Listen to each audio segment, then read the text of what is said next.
বন্ধুরা, কারিকুরির তরফ থেকে আজকে কারিকুরি একটা রেসিপি নিয়ে এসেছে। গ্যাসটা ধরিয়ে একটা কড়া আমি এখানে বসিয়ে দিলাম। রেসিপিটা কি সেটা তোমরা দেখতে থাকো। আমি এখানে একটু সাদা তেল দিয়ে দিচ্ছি। দেখো, এখানে আমি 150 গ্রাম দেশি পুঁটি মাছ নিয়েছি। এই পুঁটি মাছটা আমি কিভাবে আজকে রান্না করব সেটাই আমি তোমাদের সঙ্গে শেয়ার করছি। এই পুঁটি মাছ আমার ভীষণ ভীষণ প্রিয়, তাই এটাকে আমি বিভিন্ন দিন বিভিন্ন রকমভাবে রান্না করি। তো আজকে এই পুঁটি মাছটা আমি রান্না করব কি দিয়ে, দেখো একটা নতুন আলু নিয়েছি, একটুখানি ফুলকপি নিয়েছি, আর 4টে শিম নিয়েছি, আর বেগুনের বোটার দিকের অংশটা এইভাবে কেটে নিয়েছি। আমার ঘরে আজকে পেঁয়াজকালি নেই, তাই আমি এমনি পেঁয়াজ বাটা দিয়ে দেব। পেঁয়াজকালি থাকলে তোমরা পেঁয়াজকালি দিয়ে এটা একবার হলেও করে খেয়ে দেখো, দেখবে মুখে লেগে থাকবে। তো দেখো, এইদিকে তেলটা আমার গরম হয়ে গেছে। তো এখন প্রথমে আমি বেগুনটাকে একটু ভেজে নিচ্ছি।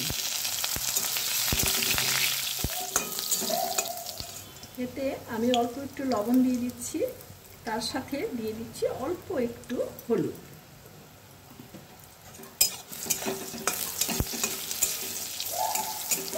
বেগুনটাকে একটু লাল করেই ভেজে নেব। বেগুনের টুকরোগুলো আমার ভাজা হয়ে গেছে বন্ধুরা, আমি এটাকে তুলে নিচ্ছি।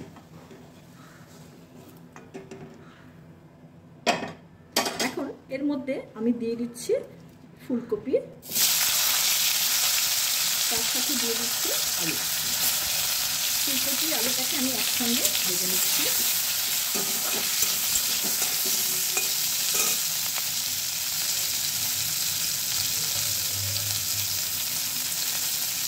একটু লবণ দিয়ে দিলাম, একটু হলুদ দিয়ে দিলাম। ফুলকপি আলুটা আমার ভাজা হয়ে গেছে, এবার আমি এটাকে তুলে নেব।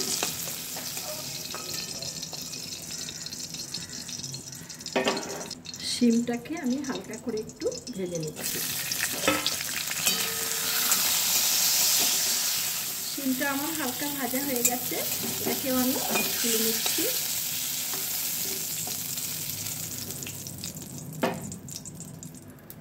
এখন এখানে অল্প তেল রয়েছে, এর মধ্যে আমি এখন আরেকটু সর্ষের তেল দিয়ে দিচ্ছি। তেলটা আমার একটু গরম হবে। বন্ধুরা, তেলটা গরম হয়ে গেছে, তেলের থেকে ধোঁয়া উঠতে শুরু করেছে। এই মাছটাকে আমি ভালো করে ধুইয়ে নুন হলুদ মাখিয়ে রেখেছিলাম 1 ঘন্টা আগে। এবার এই মাছটাকে একটু এই তেলে হালকা করে একটু ভেজে নিচ্ছি।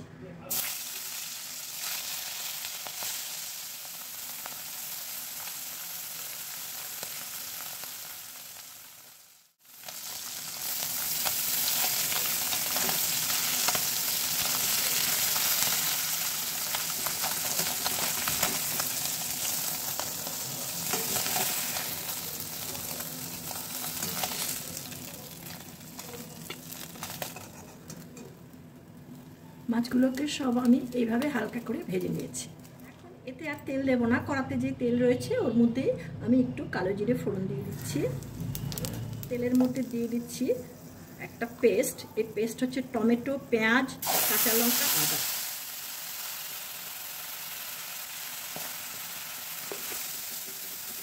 এর মধ্যে আমি ভাজা সবজিগুলো দিয়ে দিচ্ছি। এর মধ্যে দিয়ে দিচ্ছি 1 চা চামচ জিরের গুঁড়ো, 1 চা চামচ হলুদ গুঁড়ো, আর একটা কাঁচা লঙ্কা। এবার এতে আমি অল্প একটু জল দিয়ে দিচ্ছি।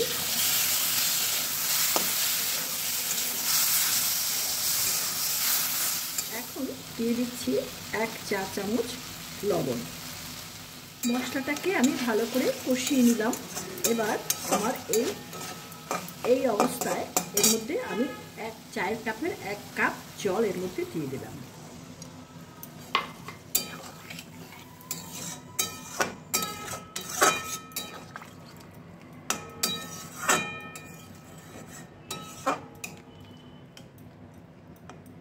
এখন আমার আলু আর ফুলকপি প্রায় 80% নরম হয়ে গেছে, আর একটু নরম হবে। ঝোলটা একটু ফুটতে শুরু করলেই আমি এতে মাছ দিয়ে দেব। ঝোল ফুটতে শুরু করে দিয়েছে বন্ধুরা। এবার আমি এর মধ্যে ভাজা মাছগুলো সব দিয়ে দিচ্ছি।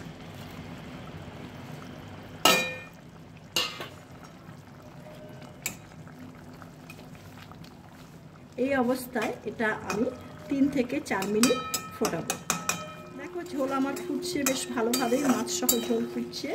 মাছটাকে এবার আমি নেড়ে চেড়ে উল্টে পাল্টে দিলাম, সবজির সঙ্গে ভালো করে মিশিয়ে দিলাম।